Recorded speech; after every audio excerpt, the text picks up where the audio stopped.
All right, welcome to another episode. Today, we're going to be talking about the 3 changes to embrace this autumn. But first and foremost, before we even start the conversation, who calls it autumn? I call it fall. Marissa, what do you call it? I typically say fall. I don't know anybody who actually says, like, in a normal sentence, who would say autumn. I mean, I guess autumn I do refer to as, like, the whole thing, but if I'm talking about, it's fall now, I would say it's fall. Yeah, right before recording, because I looked at the title and whoever decided on the title, I was like, this is so professional. Where does this word even come from? And interestingly enough, it's the British. This is how they call it autumn. It's the Brits. The Brits. But then we decided in America during the Revolutionary War to change it to fall because we wanted to distance ourselves. Are you making this up, or did you actually look this up? I looked it up. Now, that was the first thing that came up. I don't know how accurate that is. So someone's going to have to, check us. But normally in the United States, we call it fall versus autumn. But I do love the Brits, here for most British things. yeah, I like autumn. Autumn sounds sweeter and nicer than fall. Fall feels a little flat. for sure. Autumn is all about change. Anyways, that's what we're going to talk about today is, as the summer's gone, there's things that need to be changing, right? The leaves are changing. There's also certain mindsets and shifts that we need to make in order to crush our goals for 2024. And that's what we're going to talk about today.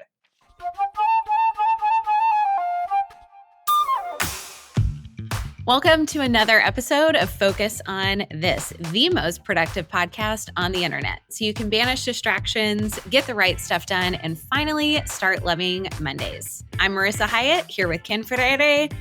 Happy fall, y'all. Happy fall. It's happy Monday, but happy Monday fall. Happy Monday. Or fall and Monday. Happy fall. It does feel like fall. I feel like the air feels crisp. The light feels a little different. I always feel like the lighting changes at this time of year. It's like when you look at the sun, I don't know, it feels like it's a little bit deeper or something. So definitely seasons are changing. You went so existential on us. Just if you're like the light is deeper. I was like, I'm cold. Just like having a moment. I know you're always cold though. That's how it always is. Well, we know not all of you who listen to the podcast are here in the US or the Northern Hemisphere, but it is absolutely fall here in Tennessee. And we are starting to really think about the change of the seasons, and what we need to do to embrace these changes. And so we're going to be talking about changing your thinking and how this impacts really everything else in your life.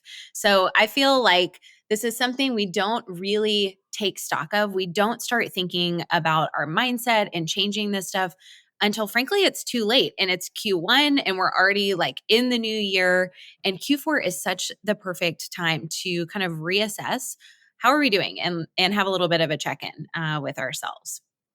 Yeah. So let's go ahead and dive into the first change that we need to make this autumn. I'll say autumn, keeping the theme. Wow. Which is to go from burnout to balance.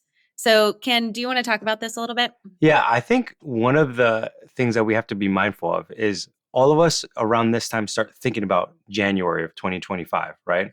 Or whenever you're listening to this. And we're trying to reflect and be like, okay, what are we going to do differently? But here is a common mistake that people make during Q4 is that they try to go 100 miles an hour, right? And they risk actually burning out before they even start the new year. If you're in marketing, you're definitely probably going towards burnout, especially next month when we get into November. So 100%. The struggle is real. Yeah, Black Friday, holiday sales, all the salespeople out there, right? They're in similar boats where they're like, Q4, we got to hit our goals. Everyone is trying to hit these massive goals from in professional life and then also personal, right? Because now you're feeling it. You're like, oh my gosh, have I done what I wanted to do? Have I accomplished my goals? So you start to try to cram everything, and you got holidays coming up. And with all the holidays, you're like, okay, let me see how much more I can fit in. And it becomes exhausting. Yeah. And one of the mindsets that a faulty mindset that we tend to have during this season is a scarcity mindset. Because what ends up happening is that a scarcity mindset tells us that everything is urgent and everything has to happen right now.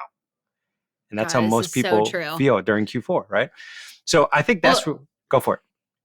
I was just going to say, I feel like this is so true. And I've never really had this thought about it being related to a scarcity mindset, but it is exactly what you're talking about, which is we're getting to the end of the year and it's like feels like time is running out and we've got Yeah. to just like make everything happen now right now because oh my gosh the holidays are approaching or there's some other big project that's happening and we've got to fit every little thing. We've got to go to every single party that people ask us about. We've got to go knock off every single list or every single goal on our list because we're almost at the end of the year. And it is such a scarcity mindset. It's like there's not enough to go around and we have to cram it all in, which is really not going to set us up for any kind of success at all. Yeah. And is a big reason why most people fail in their goals in January because they're just so exhausted coming into the new year. They're not Yeah. refreshed, right? Like I think about this and I was like, well, if we feel really urgent right now in everything, well, what's the solution? How do we solve this? And Hmm. it's actually two things, and it's going to feel like a dichotomy. Like there's going to be tension in it, but I think both of them are going to be really helpful. And the first one is having an abundance mindset, right? Marissa, talk to us a little bit about like what when we talk about abundance mindset, what do we mean with this in regards to time? Yeah. Well, I think it's important as we're thinking about kind of what most of us go to, which is scarcity. Everything's urgent. We've got to make it happen now. There's not enough time on the clock. We're in that fourth quarter. And so we feel that sense of pressure. And having an abundance mindset is having a little bit more freedom with ourselves and with our time and realizing, first of all, not everything and actually most things are not important. And this is really what we've got to get disciplined about is rather than thinking everything's urgent and I have to do it right now, we need to be asking the question, what is important? And that's going to really shift your priorities because if you're only going to what's urgent, then first of all, you're never going to have enough time to get everything done. It's always going to be like you're a day late and a dollar short. But if you have an abundance mindset, you're going to be able to see, oh, there's plenty of time for the things that are important, right? And so you're going to be able to prioritize what's important much easier than if you're living in that sense of scarcity, that there's, the clock is winding down. Yeah, I think the 100%. other thing, go ahead. No, the other thing that I was thinking about was like when it comes to abundance mindset, is that we've put as a society this constraint that the new year means that it's like a complete fresh start on everything. And it's like, well, it doesn't have to be. Like we Right. could just keep waiting. It's okay. We got time on on our side, right? Like let's just wait to hold something off and wait till next quarter. Yeah. Nothing's going to be hurting if you do that. So that's Well, one of the ways I think about abundance mindset. and I think too, one of the things that is kind of not talked about that often, but we tend to think, and this is interesting for us to talk about on our show because it's a lot about goals. The winter, this time, this fall, as we move into these slower months, it's actually counterintuitive to our nature to try to go harder, which is what our entire society has set us up to believe is that this is the time to go harder, faster, more intense. We've got to accomplish more this time of year. And it's actually the reverse. It's like this is the time to kind of slow things down. If you think about the autumn, fall, it's a time for community. It's a time for getting together, gathering, the harvest, enjoying what we've experienced, what we've been laboring on so hard all year. And so often we think this is when we've got to hit the gas pedal. And actually, this is a time to savor and kind of enjoy what we've experienced and take stock and say, okay, we're going into this slower months, we're going into this new season. How do we want to shift and realigning our priorities? And I think one of the best ways we can do this is with constraints.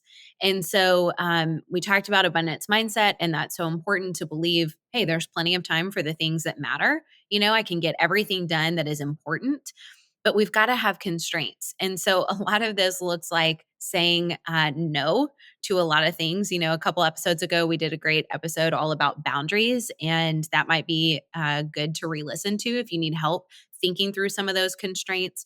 But really, if nothing else, ask yourself the question, is this important or is this urgent? And if it's just urgent, then let's just reassess, do I really need to get this done now? Can I put this off? Can I delegate this? Can I just not do this? Versus what's really important. Marissa, that's I think the first time I've ever thought about it that way, where like Mm, when it comes to seasons, like thinking about the fall and winter, it's about gathering, it's about closeness, relationships, right? I was just like, oh man, imagine if we lived a life of rhythm like that, where we just kind of go with kind of the harvest analogy. yeah. What would our lives look like? I don't know. It just got me thinking about how we should do that. And at the end of the day, if we do that, I think one of the things that it ends up prioritizing too is that it prioritizes our health and it Mhm. actually fuels our success, Yeah. right? Because if we don't do that, what ends up happening if we keep going on the cycle, we end up sacrificing our self-care and our relationships. And Gosh, I don't well, know about you, right? so Like true. it happens to me where I'm like, come January or February, if I'm not careful, I'm like, I haven't hung out with anyone in a deep, meaningful Mhm. way. I've gone to a lot of parties, I've gone to a lot of stuff because of the holidays, but like, when have I truly connected with someone? Well, and if you think about it, this is such the time of year that people start to get sick all the time. Yeah. Everybody gets sick. It's like our immune systems are breaking down because we're just going non-stop this time of year. And so, if you walk away from this episode hearing nothing else, I want you to hear some permission to slow down. You have my personal permission and Ken's permission to slow down. There is plenty of time left for you to get done what is important.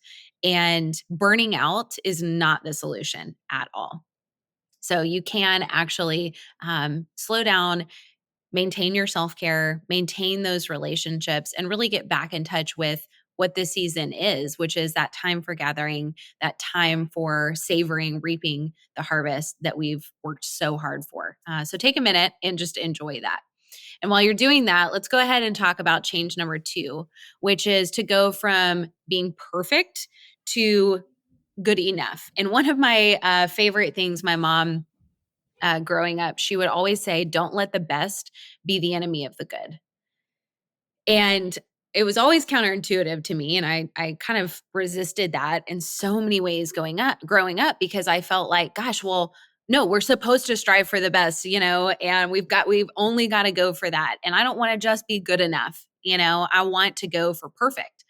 And Ken, you're an Enneagram 1. This is like your absolute bread and butter language every single day, I'm sure. You're struggling with that sense of needing for perfection. But the truth is that typically that mindset only leads to shame that we're not doing enough, that we're not enough, and to fear. Like, what happens if it isn't perfect? What happens if it is only good enough? What happens then? Yeah, when we were looking at these notes, I was like, someone must have written this for me just to remind myself, right? That like, okay, good enough is okay. So for all of you recovering perfectionists out there, and for all of you who struggle with this, recognize that like being good enough is absolutely okay. Because here's what you do when you decide that all you need is good enough to keep moving forward. A couple of things happen. Number one, you can easily take more responsibility for when failure happens because it's not hurting your ego. You're just like I know that this was only 80% versus 100%. Like, let's keep moving forward, right? The second one is that you actually get more done, right? You're not agonizing over it taking forever. I found that like almost the Pareto principle, like the 80-20 principle, applies when I do most tasks nowadays because most perfectionists, when it comes to trying to get things done, they're so focused on that last 20%, but it's negligible. Most people don't notice it, right? Except yourself. And you're like, you know what? I've just spent 8 more days or weeks or months trying to get this task done and it never happened. I'll give you a great example. I was talking to a certified pro, one of our certified pros, and he wants to write a children's book. And I was like, "What's taking you so long to write the children's book?" And he was giving all the reasons for it. And finally, I just kind of called him out on it and said, "You're fair. You're a perfectionist. You're afraid that it's not perfect." And he's like, "Yeah, I know." And I'm like, well, "When is it ever going to be perfect?" He's like, "Never." I'm like, "So if it's never going to be perfect, then why not just launch it today?" Yeah. And he's like, "I can't do that." I'm like, "Okay, you have till October 1st to launch." But like I just put a deadline for him. He's like, "Okay, I'm gonna do it," And he just started pushing through it. He just kind of needed the like it's good enough kind of mentality. Well, Um, it's like if we're honest, some of that perfectionist tendency is usually an escape route. It's a way for us to not actually have to do that brave, courageous, scary thing yeah, like you're talking about. And it's so often that we take perfection and it's like, well, no, I'm still working on it. I'm just trying to get it right. I'm just trying to do this thing. And it's like, actually, you're scared out of your mind. And that's why you're not wanting to, hit the launch button because you're terrified. And this is your scapegoat is your perfectionism. And the truth is, we've got to step up and step into our power and step into our courage and launch, even when we're scared that it's not perfect. And the truth is, nothing ever is yeah, perfect. We're never going to get it 100% right 100% of the time.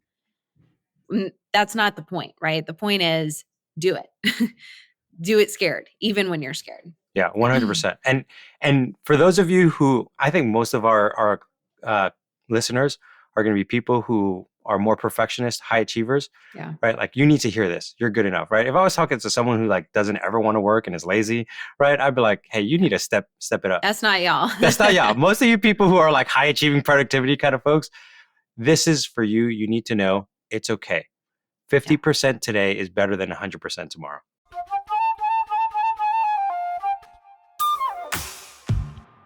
The third change that you're going to need to focus on is from drifting to design. Okay, from Mm, drifting to design. Michael Hyatt's always said this. This is like he's famous for it, but we never drift to destinations we would have chosen. yeah. And I think one of the things that could happen in Q4 right now is that we live very reactively.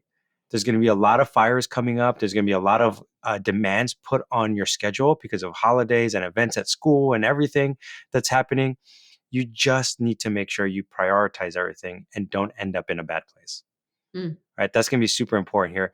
I mean, even my wife and I started looking at our calendar and like, what are the trips we're going to be taking over the next 2 months or vacation? And like, oh my gosh, what are like our calendar's gotten so full so fast that I was like, we have to say no. Like, we just can't do all these things. So like, what are the things that we're going to be all in on? And the other thing is like, we need to make sure we're resting. Well, if you're not careful, people will end up grabbing your time and will take over creating your life for you. Like before you know it, and we've probably all had seasons like this where it's like all of a sudden one day you wake up and you're like, what the heck just happened? Like who came in and took over my life? Like I'm doing all this stuff and it's not fulfilling to me. And I'm not getting the things that I actually want done, where I feel completely out of touch with what I even want. I don't even know anymore because I'm not actually tapping in and getting in tune with what is important to me and what I want. And this is honestly, Ken, the majority of people. The Yeah. majority of people are drifting through their lives completely unconscious to their own desires, to their own calling, to what's important to them. And the last thing that any of us are going to want is getting to the end of our life and waking up and going, man, I just let everybody else take over. And so I want to ask all of you who are listening right now, what is one area of your life that you're just letting happen? That you're not designing, it's just kind of happening right now. And I think if we're honest, there's certain areas of our life that we have not put intentionality behind it. We haven't sat down to do the thinking of what's important to us in that specific area. I certainly have areas like that. I don't know if you have any, Ken, that you want to share off the top of your head. No, I'm a perfectionist. Of course, there's everything's going right in my life. No, I think I'll give one that I'm recently trying to work on. And I would say with my marriage over the last summer, and this happens whenever you have a new Mm, child, I was like, we weren't doing date nights. We weren't doing a lot of it. Like it'd be like once every 3 months, and you're just like, yeah. what in the world is going on? Mm, So for Q4, I was like, we are going on a date night every week. It doesn't matter what happens, hell or high water. Like we're gonna make it happen. Let's find a babysitter. But like we're just drifting, Yeah. and I own this. Like, this is like, when I think about me as a husband, this is a leadership fail on my end, because we would just kind of like, we would wait, we'd make excuses. But I started hearing my wife like saying things that she's like, man, I want to connect more. I just feel like we haven't gotten stuff done that we need to get done. And I'm like, okay, let's prioritize this. But the reality is that we're just letting life happen. We're letting everything else take over our calendar, and we weren't being intentional. So now Mm-hmm. I'm like being super aggressive about it, like making sure we do have our babysitter, and then I'm already talking to backup babysitters in case it doesn't work out. Good So for like, you. even in this crazy season, right, where it's like, oh my Yeah. gosh, you're gonna try to go on a date night every week during the holiday season. You betcha, right? Like, that's what I'm gonna Yeah. do, because It's that's what I'm probably more prioritizing. important this time of year than any because you are so busy. It's probably really easy to be even more disconnected from each other as you're moving a million miles an hour this time of year. As you were talking, I started thinking that the truth is, like, if I'm honest, my dating life has probably been this for me. I think that some of you guys might resonate with this in either a similar area or a different area of your life, where when you feel like you don't have a lot of agency to control it, it can be really easy to start drifting in that area. And so for me, being single and trying to, you know, figure out how much agency I have or not or whatever, this can be a really sticky part for me where I can just kind of like unconsciously, but throw my hands up and just say, well, it's out of my control, like I'm just going to let it be what it is. And I got to just wait around and whatever. And it's like, actually, there's a lot of things that I can do um, to influence that area of my life. And this is actually something I've started working on. So, our company, we have been doing a 30-day challenge for miracle mornings. And one of the things that he talks about in the miracle morning framework is affirmations. And he has a really incredible way of thinking about affirmations that is not like your typical, just saying statements over and over to yourself that you want to be true, but that aren't true about yourself, but actually shifting that into commitments. And it's completely shifted my thought process, my mindset on affirmations, and it really puts you in a seat of power and a seat of action, which I love. And one of the things, I had 4 different affirmations that I've been saying every single morning. And one of them is that I'm committed to finding the love of my life. And there's several ways in this framework, and I encourage you guys, if you haven't ever read that book, read it because it is so powerful. But one of the ways, well, a couple of the ways that I have committed to putting this into action, first of all, is going to therapy twice a month. Like, I got to work on myself and my emotional baggage, because if I want to show up in a relationship and if I expect the same from somebody else, I've got to work on myself first. And the other thing was that I committed to going on 2 first dates a month, and I'm accountable to 2 of my girlfriends about this. We actually did kind of a little bit of a challenge. It's totally shifted my thinking on it, and it put me back in a seat of power. And so this is totally an area of my life that if I'm not careful, I can just be like, well, it's just happening. There's nothing I can really do. I just got to wait, like, just wait until fate brings somebody along on my path. And it's like, no, actually, I can do a lot to influence this and choosing how I show up. So just think about that in your own life. Like, where in your life are you just letting it happen? You're not being intentional. You're not saying, you know what, actually, I can influence this. And this isn't to go so far in the direction of, you've got to achieve and go super intense in every single area, but it's being intentional. It's being a designer of your life rather than just letting it drift and happen. Yeah. Um, Go ahead. Oh, I was going to say, for all of you listening out there, and if you want to help Marissa, you can applications. We're taking applications. You can Mm, email me at Ken. yeah, great. Hey, I'm trying to get Well, you power back. We're trying to make this thank you. happen. I've had actually some success lately, so I'll tell Hey, you about hey. that later. But Yeah, yeah, that'll be offline. All right. Now, offline. what do we do? Okay, so I think the most important thing is we've been talking about taking power, taking control back in places where you do have agency. There's a couple other things you can do before we wrap up this conversation about if you're letting things happen, what should you Mhm. do? Okay. Number one, realign yourself with your mission and values. Like, what is it about you, and what do you need and what do you want? I think the wellness planner, if you guys haven't used it, has been an excellent tool for this. One of the things that I've been doing lately is I've been looking at my mission and values every morning and every night. Because in the wellness planner now, the first page, you have the opportunity to write that. And if you haven't done our Life Focus course or retreat, come check us out on that as well, because it's just so helpful. I mean, I've been so energized by doing just that little habit, that new habit of just reviewing it every day. Because now I'm like, oh my gosh, what am I doing today to get one step closer to this mission and to these values? Right. It gives you purpose. It gives me purpose, and I'm being a lot more intentional. And then the other thing is reviewing your goals, right? Like just making sure you are reviewing the goals that you set, and you're like, do these goals align with my mission and values? And if so, great. And if not, let's realign. Let's start to adjust the things that we need to know.